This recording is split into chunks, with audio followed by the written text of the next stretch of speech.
Hi, everyone. It has been a while, and I'm happy to be back.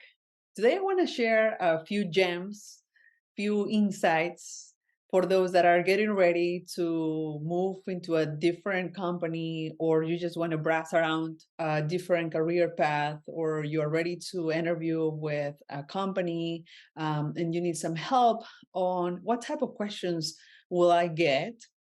The most common questions that we get are usually behavioral questions.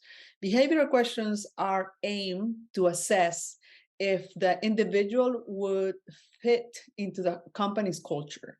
If we go back to the core values, what is the mission statement and the vision statement of the organization, it's important to understand what type of culture are you going to get yourself exposed, and what the recruiters and the panel that's interviewing you, they're going to structure the questions in a way that you should be able to share your behavior. For example, one of the most common questions is to test your ability to work under pressure, and most likely they will ask something like, if you were close to the deadline and you ran out of money in your budget, what was the situation? How do you solve it? And what was the outcome? And these are typical type of questions that are known as the STAR questions. A question that when you answer, it shouldn't take more than 2 minutes, but you have to break it down into four components: into a situation, what happened, which is aligned to answering exactly the question, and then what is the task, or what was the task that you did and the team that you work with. What were the actions taken? What are the actions based on the task that you guys came up with? And what are the results? For example, one of the most common questions, just to test your resilience on working under pressure, will be, what was the challenge you encountered while you were managing a project? How did you resolve that? And what was the outcome? So, what comes to mind when I hear something like this is, say, for instance, you ran out of budget managing a project, or there was something that impacted your schedule, so you were behind the schedule for any reasons. That's something very common in the construction space. So how did you manage it? How do you minimize the risk, the impact, contain any additional expense, and what was the outcome? And the best way to answer these type of questions is by breaking it down into situation, task, action, and results. What was the situation? Going back to the example, well, my construction project that was estimated to be completed in 1 year and a half ran out of we ran out of money because we had to shut down for a hurricane. Here in Florida, it's very popular to have those type of issues, especially over hurricane season, which is between September, October. And sometimes we don't really know when we're coming back. But when you are explaining, you have to explain in a way that, yes, this was the situation. We had to shut down due to Hurricane Ian that was supposed to happen, and then we have to make sure the debris is clear. We have to make sure there is safety measurements taken care of, and there is an implementation for us to be able to go back to work and have a full staff on site. What was the task? The task was that we had to come up with a strategy. We had to come up with a plan. I had to go back and review my schedule and see what are the opportunities to maybe add longer hours, right? Instead of having an 8-hour day, maybe now I had to work 12 hours. So what was the outcome? And now instead of producing a regular 8-hour day, now we have 4 more hours. So in 2 days, we have like 3 days worth of work. That was part of the actions that we were taking. In the meantime, in order to mitigate any sort of fatigue, I had to coordinate with a safety manager, all the different supervisors, to make sure everyone is hydrated, and they're able to work under high temperatures. That could be an action that you have taken under your belt. And then what was the results? The results was that at the beginning, we were estimated to complete the project with 2 weeks of delay. However, now that we extended the schedule and we were able to find the opportunities and mitigated all the threats, now we were able to, instead of having 2 weeks worth of work, which was going to cost the company over $100,000, now we were be able to finish the project in a year and a half plus 1 week.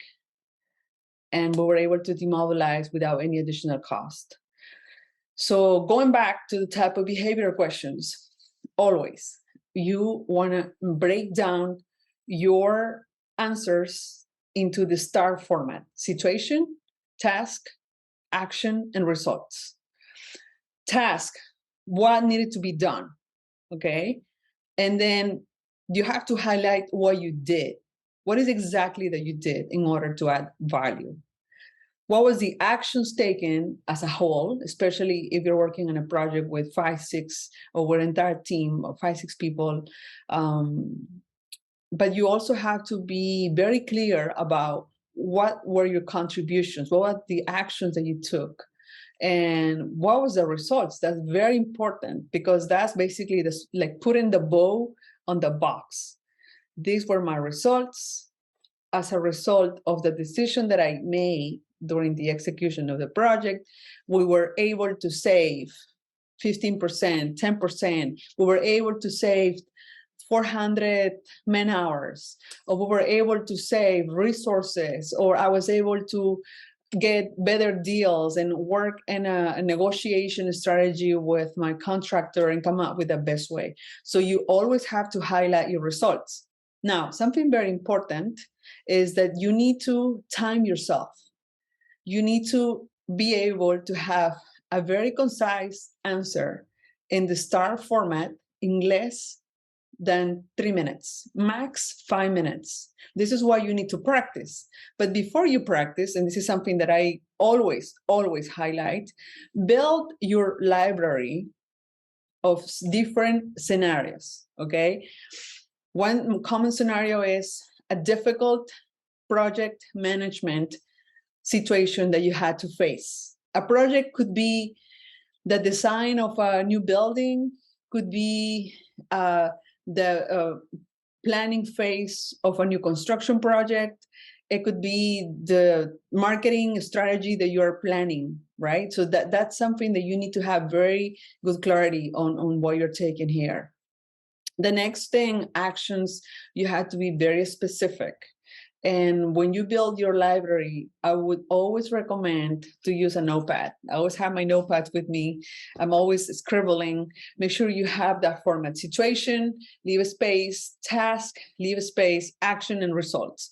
And the results is where you put a bow. You basically closed the entire cycle on what happened when it was a problem, when it was a project, and what was the results that you deliver. So you have to be very clear. Now, when you start answering your questions again, make sure you time yourself, make sure you're clear, get feedback before you get on an interview. Make sure you have someone's feedback, someone that you trust, especially if somebody is in the corporate world or is part of the industry you're trying to get in. Just work with them. There are a lot of volunteers right now in local libraries. I know some small business administration facilities across different states. They offer support or career resources.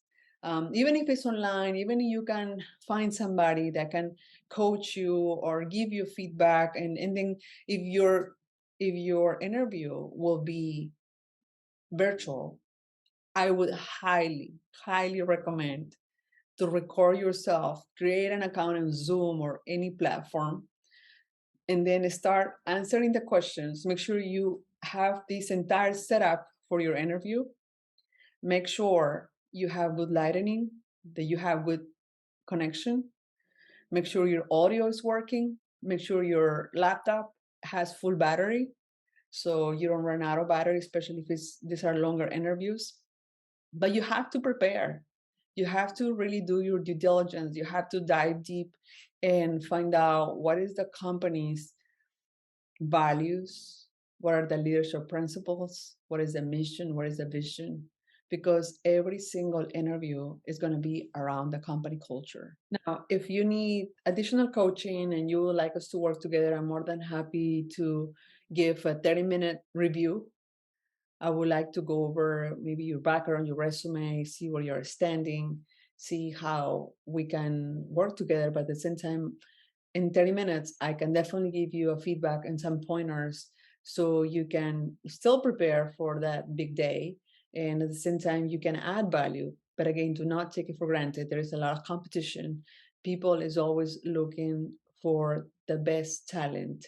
And by you taking the time to prepare 360 degrees, even, and this is additional bonus for you, even for that big day, make sure you're well rested.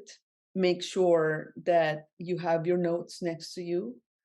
Um, if you can use a space with not distractions, especially like I do have a little dog, and sometimes she's barking if she hears any noise, make sure you also get ready for any scenario so you are comfortable, you are in your willpower, and you can also enjoy the interview. And something else to keep in mind is that when you are making such a big decision of moving to another state, or you are definitely getting on the corporate ladder, it's a two-way interview. You want to make sure, especially if you're looking for a long-term staying in a company for a career growth, you want to interview also the company. You want to know what are their values. Personally, I like always to learn more about their diversity, equity, and inclusion initiatives. I think it's fascinating to understand what are the different leaders working on, what is their vision for where they want to take the company, what innovation projects they're working on. I think it's important to dive deep and have those 2 or 3 questions ready to ask at the end of the interview, so when they start like wrapping up the interview and they ask the question for us, you can say, can you share more about your diversity, equity, and inclusion initiatives? What is the work-life balance that the company is expecting or is nurturing within the culture? Things like that are very valuable. I hope this little clip helped you. I hope it give you content, and I wish you the best on your next journey. Thank you so much, and until next time.